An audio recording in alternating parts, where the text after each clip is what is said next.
नमस्कार विद्यार्थी मित्रांनो, बघा बीएमसी ची 1846 पदांची जाहिरात मित्रांनो तुमची कार्यकारी सहाय्यक लिपिक पदाची आलेली मित्रांनो.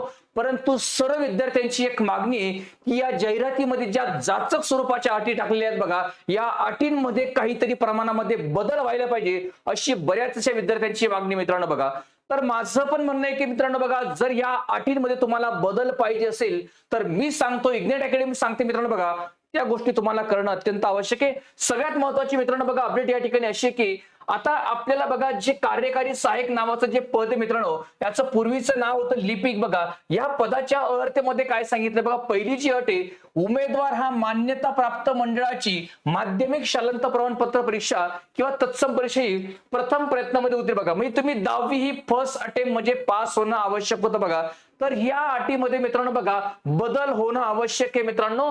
दुसरी जी अट आहे बघा, उमेदवार हा मान्यता प्राप्त विद्यापीठाचा वाणिज्य विज्ञान कला विधी किंवा तत्सम शाखांचा पदवीधर असावा आणि प्रथम प्रयत्नात किमान 45% गुणांसह. म्हणजे बघा तुम्हाला पदवी पण फर्स्ट अटेम्प्ट मध्ये पास व्हायचे, 10वी पण फर्स्ट अटेम्प्ट मध्ये पास पाहिजे आणि पदवीला तुम्हाला 45% गुणांसह तुम्ही उत्तीर्ण होणं आवश्यक आहे. ह्या ज्या दोन अटी आहेत मित्रांनो बघा, याच्यामध्ये मित्रांनो बघा बदल होणं आवश्यक आहे. कारण की आपण भारतातल्या मित्रांनो बघा खूप सारे एक्झाम दिलेल्या आहेत बघा, देतो आहेत मित्रांनो बघा, परंतु अशा प्रकारच्या ज्या अटी मित्रांनो या कुठल्याही प्रकारच्या भरती प्रक्रियेमध्ये आपल्याला दिसलेल्या नाहीत.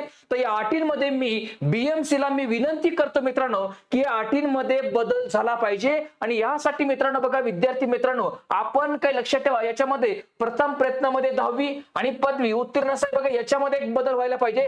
पदवीला 45% हा क्रायटेरिया शिथिल झाला पाहिजे. परंतु हे 2-3 जे बदल आहेत याच्यामध्ये तुम्हाला काय करायचं बघा, तुम्हाला मित्रांनो बघा कॉल करताना तुम्ही कॉल करू शकतात. बघा जर तुम्हाला अर्ज करता आला, मेल करता आला मित्रांनो, तर तुम्ही बघा ह्या 5 प्रकार तुम्हाला ईमेल आयडी सहित तुम्हाला या ठिकाणी दिलेत मित्रांनो. आणि हेल्पलाईन नंबर सुद्धा या ठिकाणी तुम्हाला बघा 9513253233 या नंबरवरती कॉल करून तुम्ही तुमचं म्हणणं गाऱ्हाणं जे तुम्हाला प्रॉब्लेम आहे तो तुम्ही सांगू शकतात, शेअर करू शकतात मित्रांनो.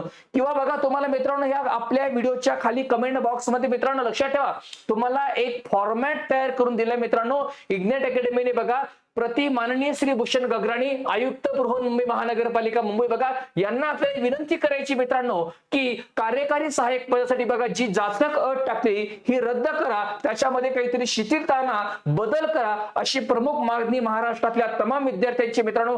कारण की ह्या अटीमध्ये जर मित्रांनो बदल झाला नाही तर महाराष्ट्रातले जवळपास 2 ते 3 लाख विद्यार्थी या सर्वात मोठ्या भरती प्रक्रियेपासून मित्रांनो लांब राहू शकतात. यासाठी आपल्या सगळ्यांना उभं राहायचं मित्रांनो. मी सगळ्या विद्यार्थ्यांना आव्हान करेन मित्रांनो की जर तुम्ही अशा प्रकारचा तुम्हाला जर अर्ज करता आला, कॉल करता आला, लेटर लिहिता आलं, मेल करता आला, जे शक्य आहे तुम्हाला मित्रांनो ते तुम्ही करा. आणि मला एक गोष्टीची खात्री मित्रांनो लक्षात ठेवा, एका गोष्टीची मला खात्री आहे की बीएमसी सुद्धा मित्रांनो गगराणी साहेब सुद्धा मित्रांनो बघा महाराष्ट्रातील गोरगरीब शेतकरी कुटुंबातील लेकरांची त्यांना जाण मित्रांनो. आणि बीएमसी सुद्धा मित्रांनो यामध्ये लवकरच त्याच्याबद्दलचं प्रसिद्धी पत्रक जाहीर करेल. मला आशा आहे मित्रांनो की बीएमसी सुद्धा याच्यामध्ये 100% बदल करेल. बीएमसी विद्यार्थ्यांचं नुकसान करणार नाही ही एक माफक अपेक्षा आपण बीएमसी कडून मित्रांनो ठेवायला कुठल्याही प्रकारची हरकत नाही. जर तुम्हाला मित्रांनो बघा या संदर्भातल्या कुठल्याही प्रकारची अडचण आली तर ह्या नंबरवर बघा 8888252117 या नंबरवरती तुम्ही कॉल करून माहिती घेऊ शकतात. बीएमसीच्या संदर्भात मित्रांनो बघा महाराष्ट्रामध्ये खूप चांगलं काम इग्नाइट अकॅडमी करते. याची तुमची मित्रांनो बघा लाईव्ह प्लस रेकॉर्ड फॉर्म मध्ये 26 ऑगस्ट पासून सकाळी ही बॅच तुमची एकदम धूमधडाक्यामध्ये सुरू होणार आहे आणि धूमधडाक्यामध्ये याचा निकालाचा जल्लोष सुद्धा मित्रांनो आपण करणारच आहोत. ओके, तर भेटूयात मित्रांनो एखाद्या नवीन व्हिडिओमध्ये. Thank you very much. जय हिंद, जय महाराष्ट्र.